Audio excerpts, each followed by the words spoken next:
avec Madame Ina Bovina, qui vient de l'université de Moscou. Elle va nous parler de l'histoire de la psychologie sociale en Russie et l'influence du contexte économique, politique sur le développement de la discipline en Russie. Je vous laisse la parole. Merci beaucoup.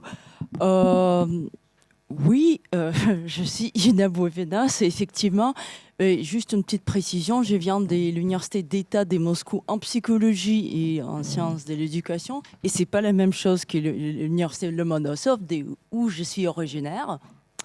Mais ça, c'est une autre histoire, c'est une histoire personnelle et pas l'histoire de la psychologie sociale.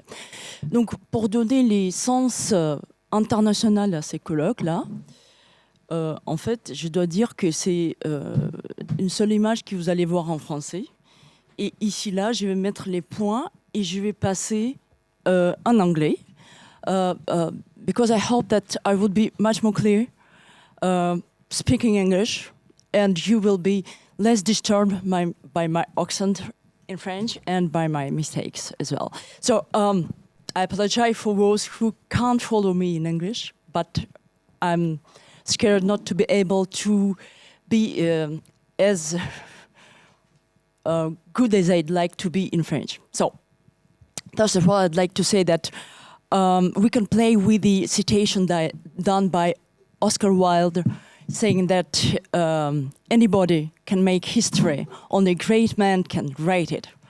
No references to myself saying, I'm the one, the great one, who will present you the history. I'm just a student, a PhD student of someone who made social psychology in Soviet Union and who written somehow history of this discipline in this country. So I was very pleased during these 2 days to listen to the colleagues making references to the Soviet psychology in general.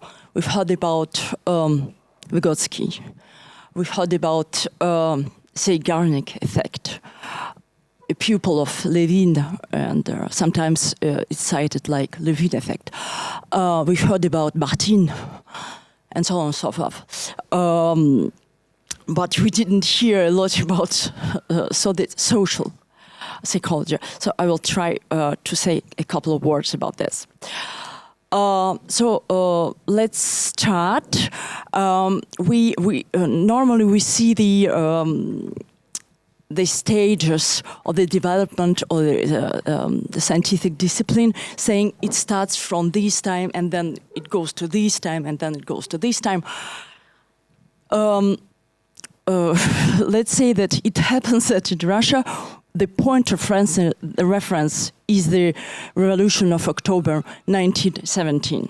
So we can say before the revolution, during the Soviet time, and afterwards. It's like this. And let's say that before the revolution, there were people going to do their studies next to Bund. So they were like everybody from other countries. There were people going to follow psychoanalysis next to Jung, like Sabine Spielrein. There were people like, well, let's say it was almost a country like others, with scientists more or less like others. But we should take into consideration the point that the slavery was finished only in 1861. So the country itself was somehow not exactly as other countries. So the problem is that before the revolution, probably we can't say we had a unique history of social psychology. Well, we're not fighting like the French colleagues should fight for the first research, experimental research on social facilitation, saying it was not triplet, it was Charles Ferret who was the first. We are just, well, accepting our history as it used to be. So there were, let's say, people coming from different disciplines, like almost sociology, who proposed the ideas that nowadays we can say that those people, they were the first talking about social psychology in Russia before the revolution. So, let's say that the first point, it should be made in here, and you see the difference, another difference, no planning of the presentation. Don't wait for me on this, it will be kind of improvisation, cultural stuff. So if to be serious, you can see that the first point is that the discipline was somehow in the related to ideology, because it started not inside of psychology, it started inside of sociology and other disciplines like law, other disciplines related to political sciences, let's say. Well, before the revolution, there were people like Berterev, who did his studies abroad. He was a medicine from his education, but then he spent a couple of time abroad, and probably he could be the one who did something for social psychology, who you can even see his text translated. And if I can refer to the handbook of History of Social Psychology, published something like 10 years ago, where you can see the chapters on history of different problems of social psychology. There is a chapter written by Radmila Prislin and William Crano.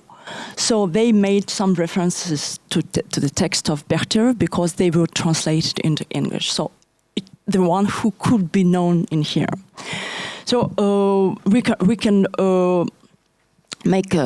refer to Berterev saying that he was the one who tried to define the subject matter of social psychology, saying as collective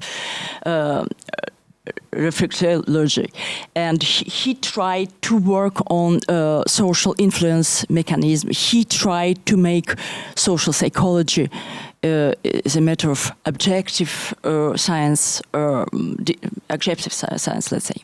So another person should be referred here. It's a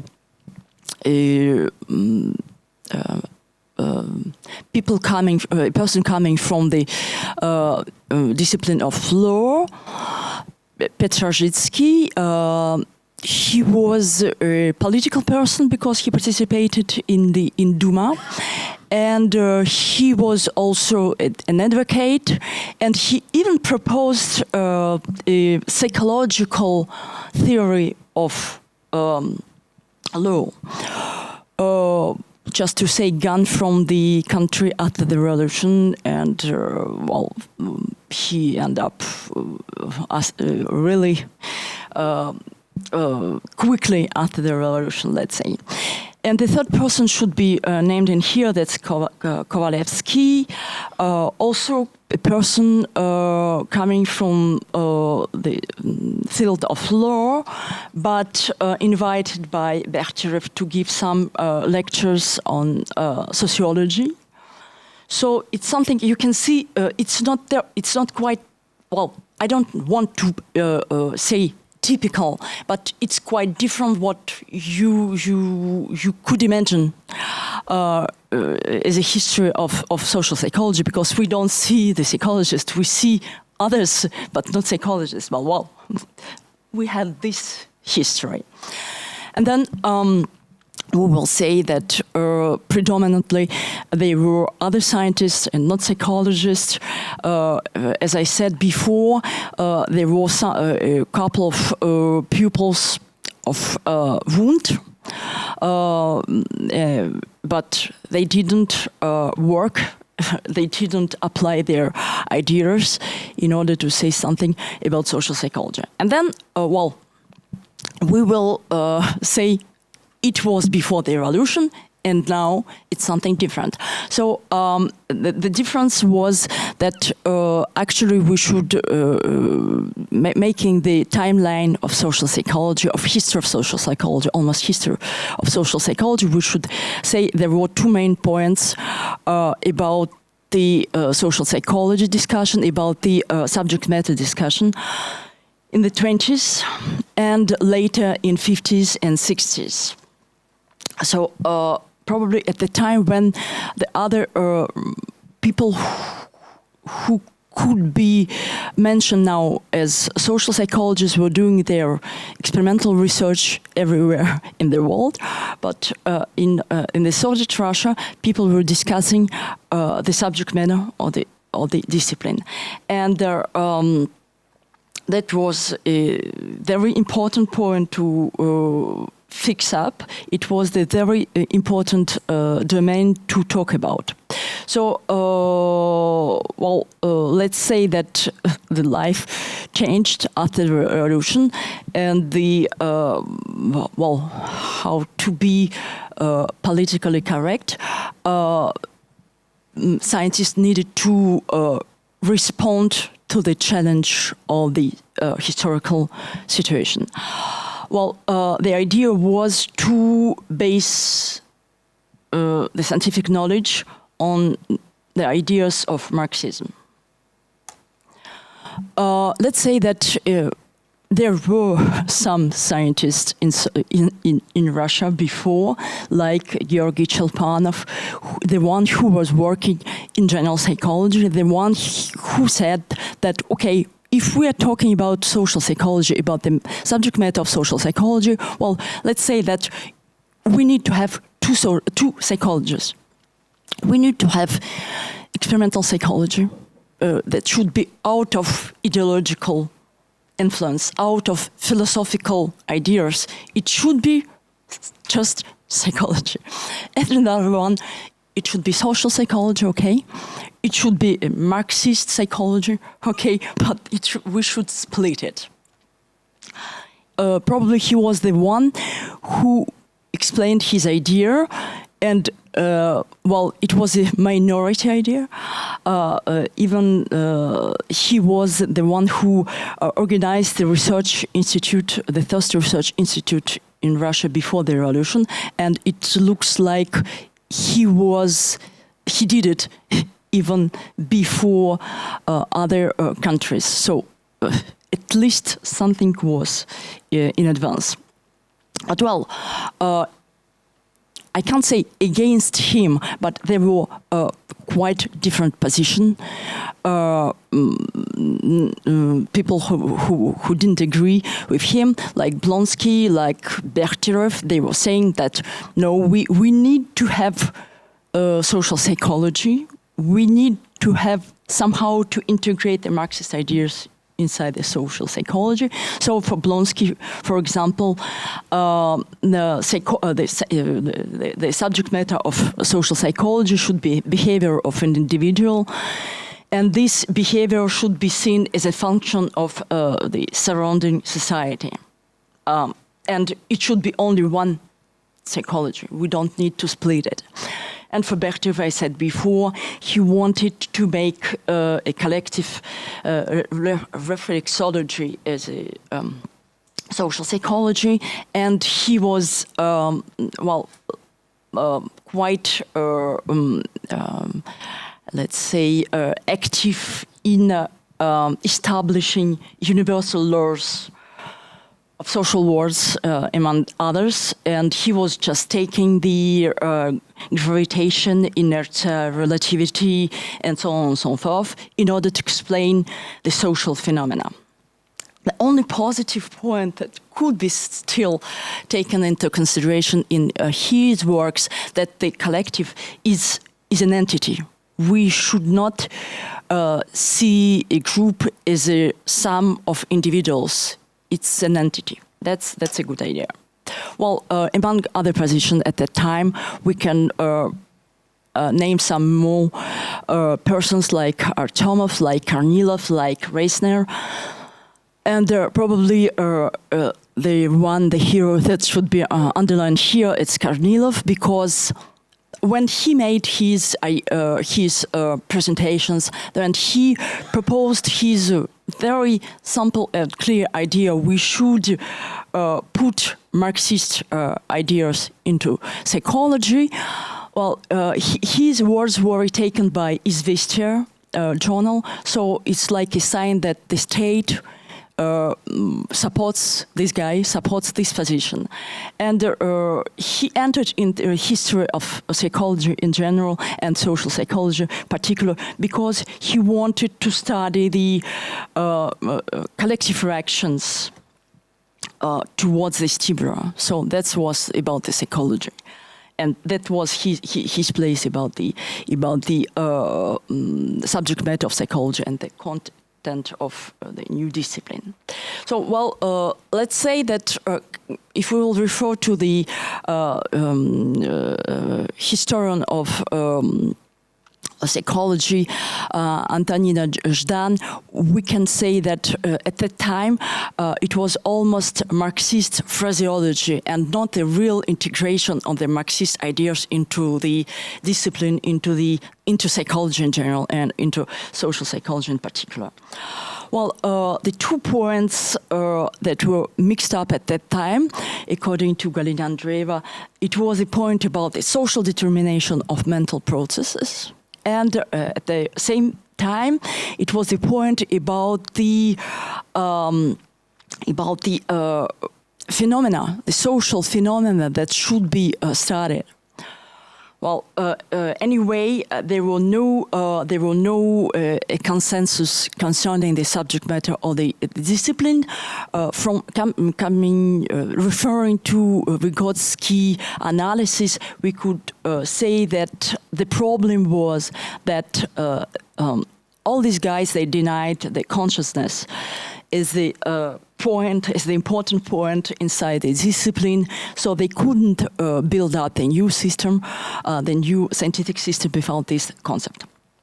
And if we will somehow try to apply Vygotsky's idea in the field of social psychology, to the field of social psychology, we can say that his cultural historical theory concerning the general law of mental processes, I will not go into debates with you, Fabrizio, saying it's not imitation, when you said before, because, well, let's say that I hope I would be not mistaken if I will say that the first introduction of Vygotsky text in the world psychology, this idea belonged to Michael Cole in, let's say, at the end of 60s, something like this. And if we will rely on the words by Nikolai Verisov, the researcher who's working in Australia, and there is an article in English, and he said at that time all the works done by Vygotsky was his theory actually was cleaned from the key ideas, and the rest was badly translated. So that's almost citation from Verisov. The newly made translation, they are much more clear and precise. But, well, what I'd like to say here that the general law of the mental processes development coming from Vygotsky theory is that the high mental function appears at the stage twice, first as divided by an adult and a child, and then is a tool of this child. So it's not only it's not imitation, it's an activity. It's in joint activity, let's say. It's almost like this. But, well, I'm not going to go into the details. Well, let's say that a few years ago we did a research with French colleagues working on social representations of health in children. And I guess that the point we obtained at the end that the social representations, they developed in children, according to the French colleagues, following the stages of Piaget, according to the Russian colleagues, following Vygotsky. So, well, that's the point. But well, coming back to the subject matter discussion in the social psychology, let's say that this second point coming from Vygotsky thinking, it refers to the let's say not split, but this distinction in between general and social psychology. But at that time, Vygotsky is saying social for general and collective for social. Well, it was almost like this, but anyway, there were no agreement obtained concerning the subject matter. And then, as Galina Andreeva is saying that, well, let's say that at that time we can definitely see the ideological pressure on social sciences in general, on sociology, and social psychology, among others. And social psychology divided the, let's say, life of or death of other sciences. And probably you know that in the Soviet Union, there were not only people who were repressed, there were also sciences repressed. So somehow we can say that the point of, well, if we will put the timeline about the world's social psychology and so the social psychology, well, it's quite a discussing point, because if we will refer to Robert Farr's book on history of social psychology, and he's saying that modern social psychology starts from 1954. So, and before, what was before? But anyway, we can see the publications, we can see that all around the world, let's say, there were some guys who we will name now as social psychologists. But, well, let me point in here only one resolution coming from the Central Committee of the All-Union Communist Party of Bolsheviks. This resolution actually not only stopped pedology in schools, it's actually stopped social psychology as a discipline. And, well, let's say, it doesn't mean that all people who worked for somehow for social psychology, they disappeared. Lucky, they worked in other domains, in other disciplines like educational studies, like philosophy. So they needed to deviate, in order to to work. And then the immigration is not the only possible way. Well, not everyone left the country after the revolution. Probably you know that the last boat left St. Petersburg in 1922 with philosophers and professors. They left. They didn't know where they will go, but they left to immigration. So it's not the possible way, not at least for everybody. So, well, the next stop, it would be the next point concerning the discussion on the subject matter. It could be after the Second World War, after the Khrushchev, at the time of Khrushchev government. That's the point about the social psychology. Probably it's the real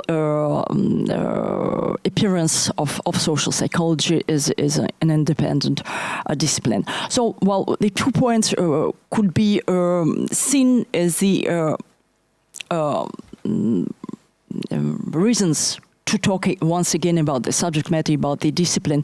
That's the practical need, and then the point that psychology itself was changed. So that's the idea. And if we will look at the articles and scientific articles. Probably we can refer here, at least Galina Andreeva refers here to an article published in 1959, written by Kovalov, who started a new discussion about the subject matter of social psychology.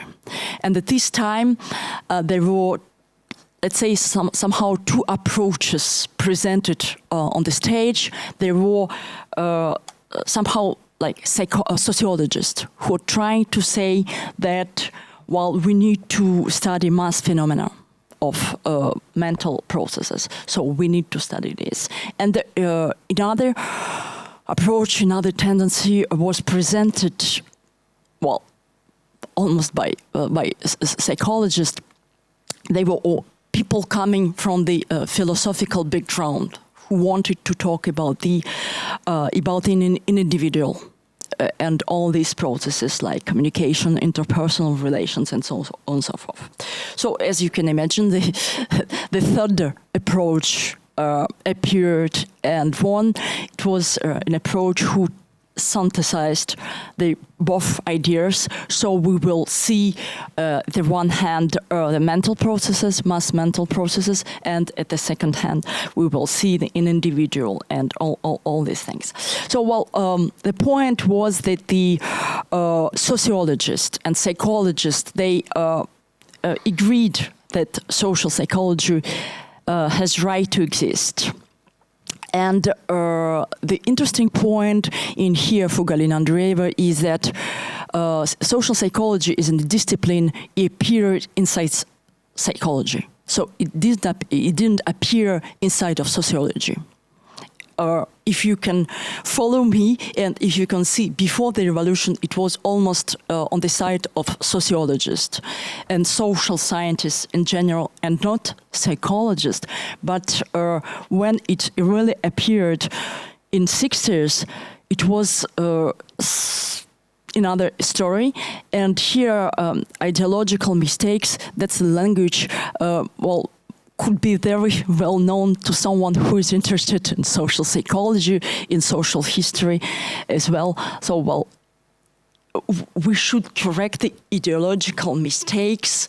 Well, and it should be said that sociology appeared in 60s, but it was also the second appearance at the stage, because if you ever read text done by Peter Sorokin, an American sociologist, actually it's a Russian one, but well, probably you know the history of the very prominent social psychologists. Originally, they were from Russia, and their parents left, or themselves they left. So, well, it's a very let's say sad story, but well, that's a history.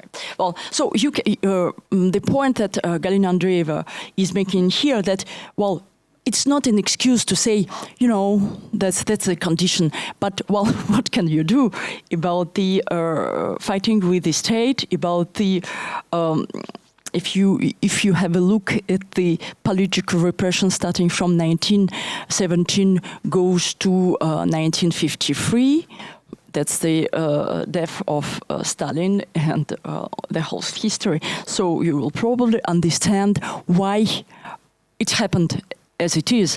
And well, here you can probably understand that the real beginning of the history of social psychology in the Soviet Union was something like late 50s, beginning of 60s. Well, we were late. Well, and now it comes one more time, Marxist orientations in social psychology. It's at that time, it's not Marxist phraseology. It is already thinking based on Marxist ideas, but, well, not like putting directly ideas of Marx into the into scientific context.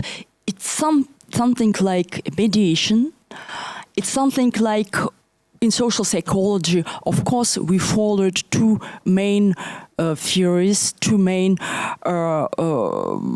ideas done by Vygotsky on the one hand and proposed by Leontiev, the one, I guess, less known at least in social psychology, as I can imagine. But still, we followed this idea, we followed this model, let's say, not applying directly, but mediating somehow these ideas.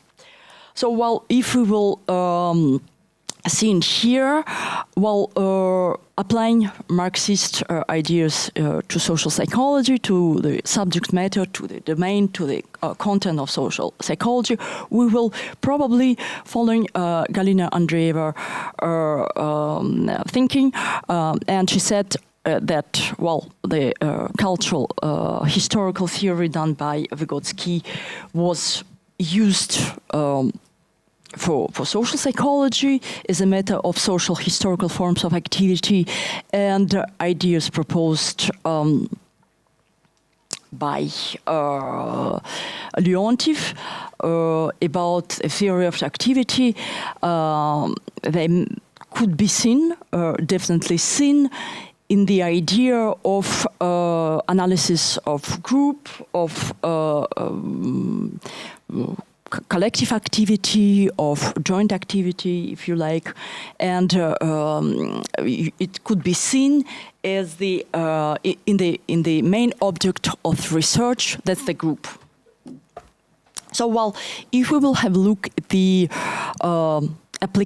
concrete application of Marxist orientation in social psychology, we could probably distinguish a few points, a few theses concerning the point that activity is seen is a matter of joint social activity of people, and here we can talk about communication patterns. But one more time, referring to the yesterday talk about Bakhtin, is the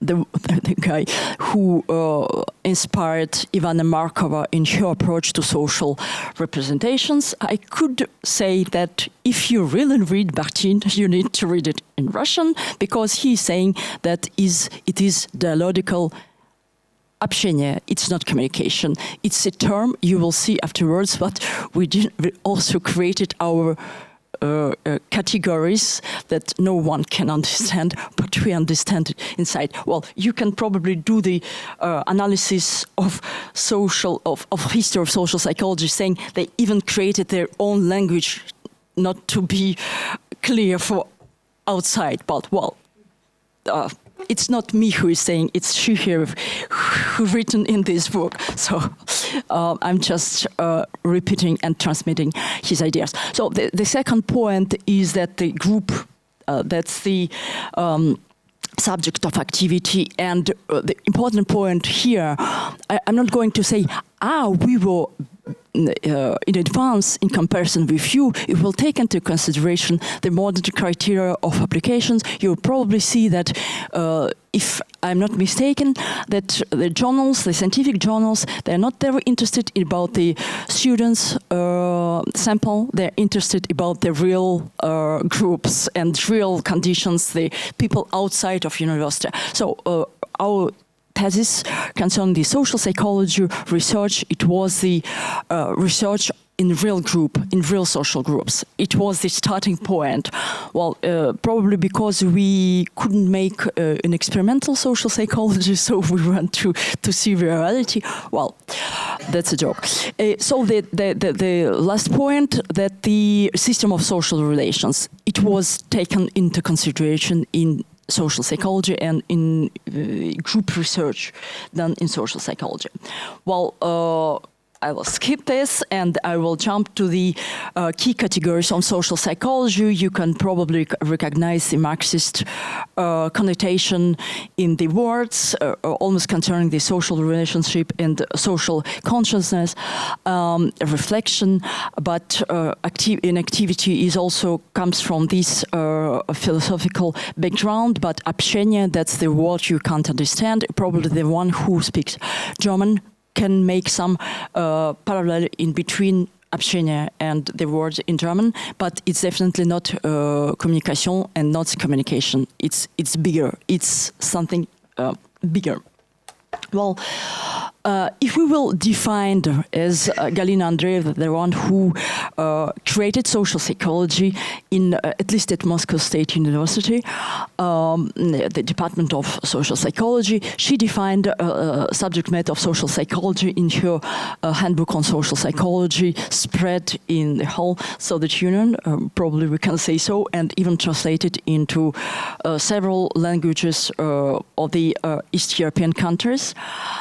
So in here we will talk about the mechanism of behavior and activities, and these mechanisms and behaviors, their results, the mechanism of behavior and activities, they are results of the membership in social groups. That's on the one hand, and at the same time, on the other hand, we analyze the psychological characteristics of these groups themselves. So that was the idea of social.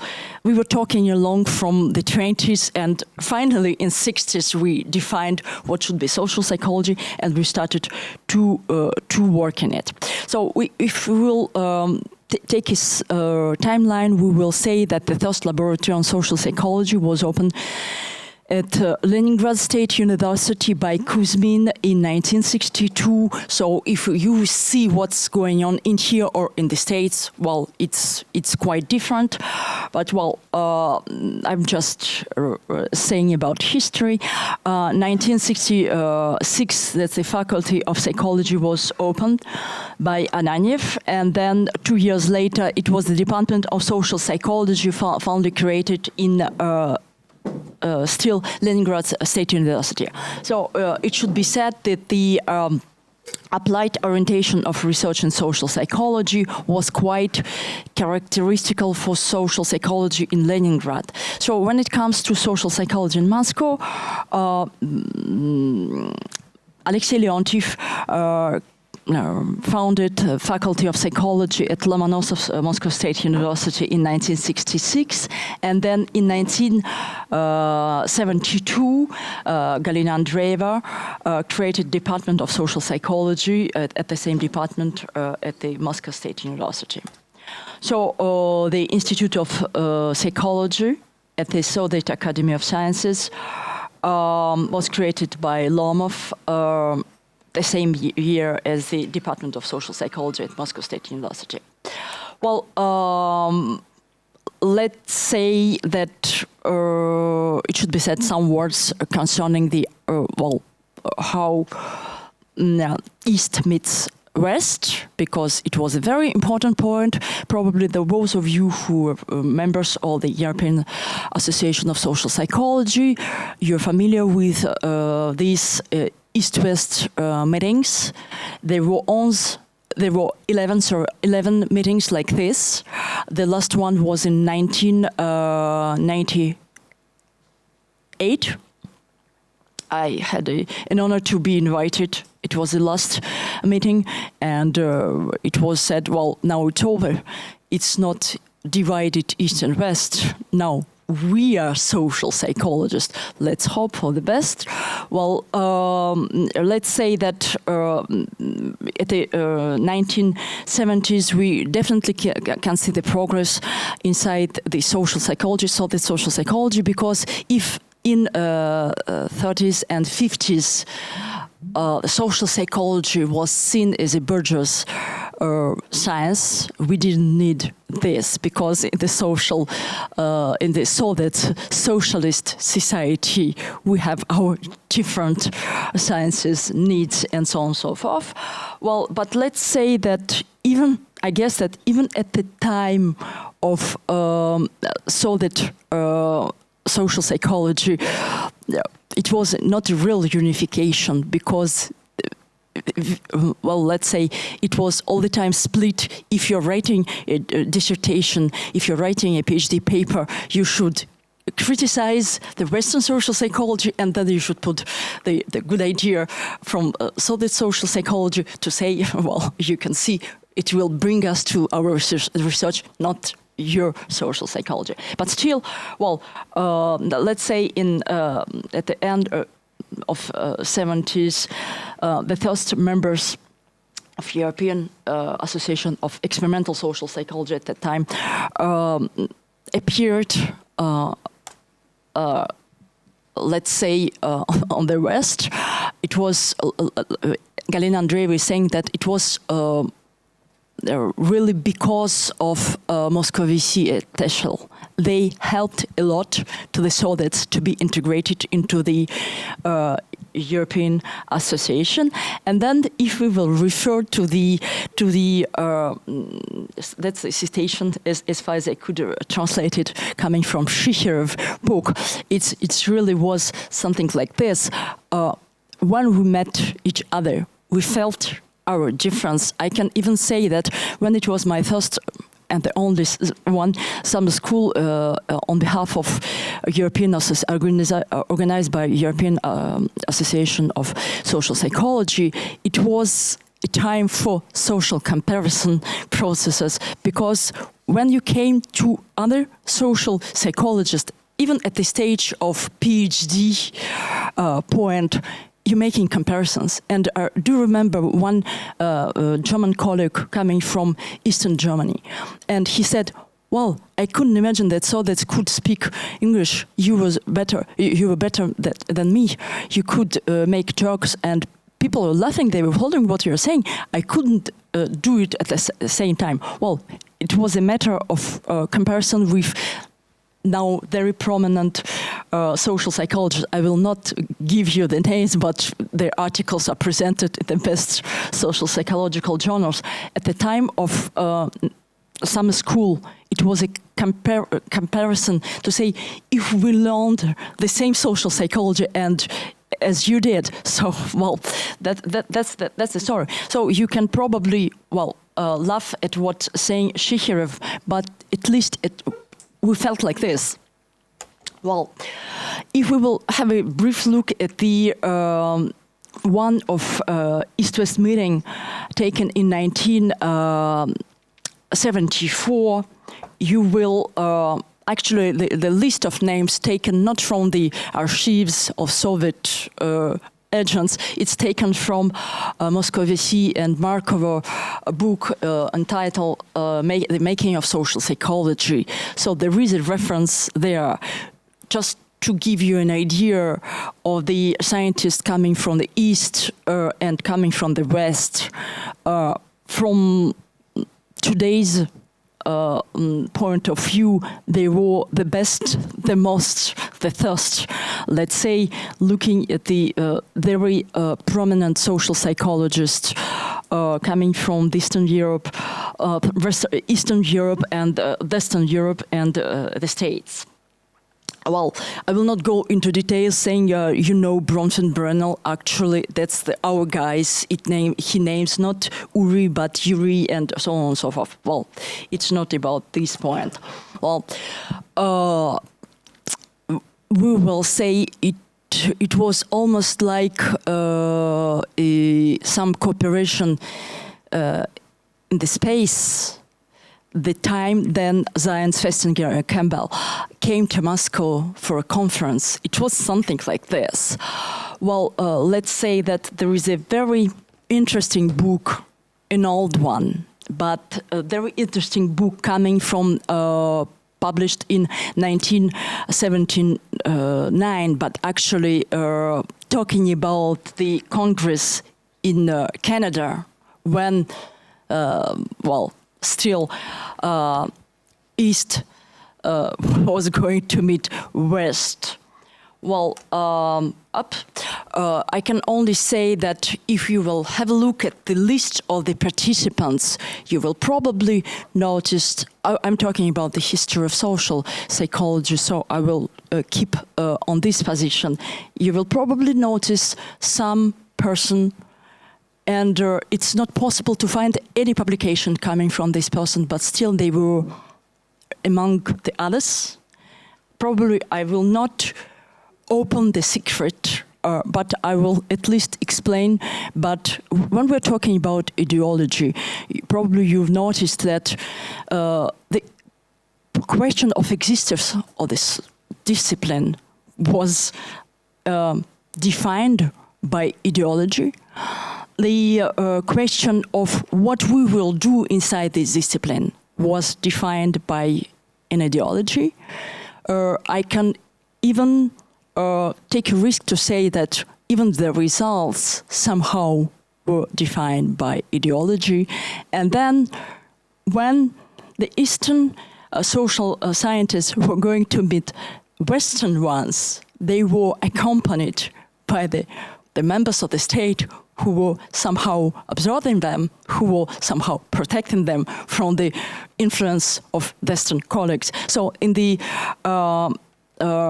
delegation coming from Moscow, there were one guy who didn't present a paper. And the American colleagues started to some very nasty questions. And what about this guy? Well, where is the presentation? So he put himself in a very difficult position because he was not a social psychologist, of course. He was not a psychologist at all. As Lomov, the director of a research institute, said afterwards, he's a physician. Well, Zayens answered, well, we know we have physicians like this as well. So probably if I will turn the next page and you will see that here it's empty. Well, it's because, well, post-Soviet time needs some reflections coming from historians on social psychology, and no way to talk about the actual point because we need probably 30 years for the next meeting on history of social psychology in order to make some more reflections. So thank you very much for your attention, and I'm pleased to answer your questions.